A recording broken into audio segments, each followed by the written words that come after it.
اسی سبق کو آگے بڑھاتے ہیں۔ دور نبوی میں ہم نے دیکھ لیا تھا کہ جزیرہ نما عرب فتح ہو گیا تھا۔ اس میں بھی جزیرہ نما عرب کی جو اقصی حدود ہے، آخری حدود ہیں، وہ ابھی تک فتح نہیں ہوئی تھی۔ جیسے یمن فتح ہو گیا تھا، عمان کا ابتدائی حصہ تھا، اوپر بحرین، قطر، امارات، یہ موجودہ جو ملک ہیں ان کے علاقے فتح ہوئے تھے، لیکن اس دور میں آبادی اتنی زیادہ نہیں ہوتی تھی۔ آج بھی اتنی زیادہ کوئی آبادی نہیں ہے اس خطے میں، لیکن اس دور میں تو بالکل نہیں تھی۔ تو بہرحال اور ریاستی نظام بھی ایسے نہیں تھا، قبائلی نظام ہوتا تھا، قبیلوں کی حکومتیں ہوتی تھیں۔ تو جزیرہ نما عرب اوور آل جو ہے وہ حضور صلی اللہ علیہ وسلم کے دور میں فتح ہو گیا تھا۔ جزیرہ نما عرب کی حدود ہم نے دیکھ لی تھی کہ اس کی حدود کہاں سے کہاں تک ہیں بھائی؟ خلیج فارس سے لے کر خلیج عقبہ تک، یہ خلیج عقبہ ہے، یہ خلیج فارس ہے۔ تو یعنی عراق سے لے کر، ٹھیک ہے، کویت سے لے کر یہ سعودی عرب کے آخری کنارے پر خلیج عقبہ ہے۔ اردن یہاں سے اوپر سے شروع ہوتا ہے، تو وہاں تک میں یہ اس سے نیچے نیچے کا جو سارا علاقہ ہے یہ دور نبوی میں فتح ہو چکا تھا۔ اس کے واقعات ہم نے دیکھ لیے تھے، ہجرت کب ہوئی، غزوات ہم نے دیکھ لیے، ان کے صورتحال اس وقت جو تھی وہ بھی ہم نے دیکھ لی تھی۔ سیرت النبی کے مختلف ادوار کا ہم نے جائزہ لے لیا تھا۔ حضور صلی اللہ علیہ وسلم نے سیرت سے ہمیں سبق ملتا ہے کہ آپ صلی اللہ علیہ وسلم نے بڑی حکمت اور بصیرت کے ساتھ یہ سب کام کیے ہیں۔ ایسا نہیں ہے، حالانکہ حضور صلی اللہ علیہ وسلم تو اللہ کے آخری نبی، اللہ کی ساری طاقتیں ان کے ساتھ، سارے فرشتے ان کی مدد کو اترتے تھے، لیکن اس کے باوجود حضور صلی اللہ علیہ وسلم نے جو زمینی حقائق ہیں ان کو بھلایا نہیں ہے کہ مدینہ منورہ آئے ہیں تو سب سے پہلے کیا کر رہے ہیں؟ یہودیوں کے ساتھ معاہدہ طے پا رہا ہے کہ ہم پر کوئی حملہ کرے گا مکہ سے یا ادھر ادھر سے تو مل کر لڑیں گے،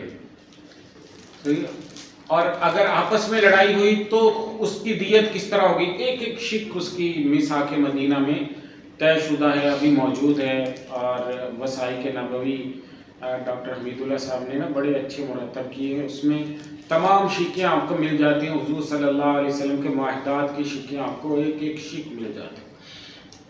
تو اس کو آپ پڑھیں گے تو آپ کو اس میں پتہ چلے گا کہ حضور صلی اللہ علیہ وسلم نے معاہدے میں کیا کیا شقیں شامل کی تھیں۔ اور اس کے بعد یعنی اس وقت میں مشترکہ دشمن قریش مکہ تھے۔ پھر قریش مکہ جب غزوہ خندق میں حملہ آور ہوئے تو اس وقت میں یہودیوں نے بدعہدی کی۔ حضور صلی اللہ علیہ وسلم نے اب فوری نہیں کیا کہ حملہ کر دیا ہو، یہودیوں کو نکال باہر کریں گے، نہیں، حضور صلی اللہ علیہ وسلم نے صلح حدیبیہ تک انتظار کیا۔ صلح حدیبیہ میں اب آپ دیکھ رہے ہیں کہ 6 ہجری میں صلح حدیبیہ ہو رہا ہے، اور حضور صلی اللہ علیہ وسلم 6 ہجری کے بعد 7 ہجری میں پھر یہودیوں کے خلاف اعلان جنگ کر رہے ہیں، خیبر پہ حملہ ہو رہا ہے، یہودیوں کو جلا وطن کیا جا رہا ہے کہ اب قریش مکہ کے ساتھ ہو گیا ہے معاہدہ، اب یہودیوں کا کام تمام کریں گے۔ اس سے پہلے قریش مکہ بھی دشمن ہیں اور یہودی بھی بدعہدی کر چکے ہیں۔ 5 ہجری میں حضور صلی اللہ علیہ وسلم ان پر کارروائی سے پہلے قریش مکہ کے ساتھ معاہدہ کر رہے ہیں۔ جب قریش مکہ کے ساتھ معاہدہ ہو گیا، اب یعنی 2 محاذ بیک وقت نہیں کھول لے کہ حضور صلی اللہ علیہ وسلم کو پتہ ہے جہاد کا مقصد بھی یہی ہوتا ہے کہ عالم، جہاد کا مقصد یہ نہیں مر جائیں گے، یہ مقصد نہیں ہوتا۔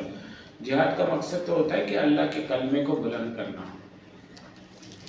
اور اسی وجہ سے اگر جہاد میں پسپائی یعنی اختیار کر رہے ہیں اور آپ کو نظر آ رہا ہے کہ اب شکست دی ہے تو پیچھے ہٹ جانا یہ بھی جہاد ہی کا حصہ ہے، صحیح ہے۔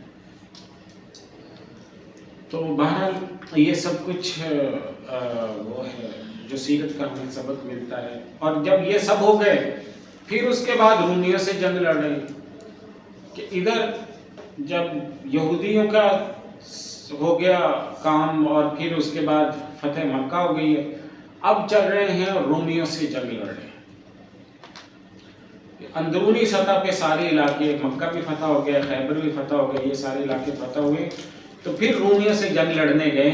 یہ نہیں ہے کہ مدینہ منورہ میں آتے ہی ایک دستہ یہودیوں کے پاس بھیج دیں، دوسرا دستہ قریش مکہ کے پاس بھیج دیں، تیسرا رومیوں کے خلاف بھیج دیں، چوتھا فارسیوں کے خلاف بھیج دیں، ایسی جنگ نہیں لڑی ہے۔ یہ حکمت اور بصیرت سیرت کا سبق ہے کہ آپ دیکھ دیکھ کر رفتہ رفتہ آگے بڑھیں، اور اس میں بھی جب آگے بڑھنا ہے تو پھر مدد اللہ تعالیٰ کی مدد پہ، اللہ کی نصرت پہ، اللہ کے وعدوں پر یقین کرتے ہوئے آگے بڑھنا ہے۔ پھر بھی اپنی طاقت پر نہیں کہنا ہے کہ اس دن تو ہم 300 تھے، آج ہم 1000 ہو گئے یا 3000 ہو گئے۔ اچھا جی، غزوہ تبوک ہوا 9 ہجری میں، دیکھ چکے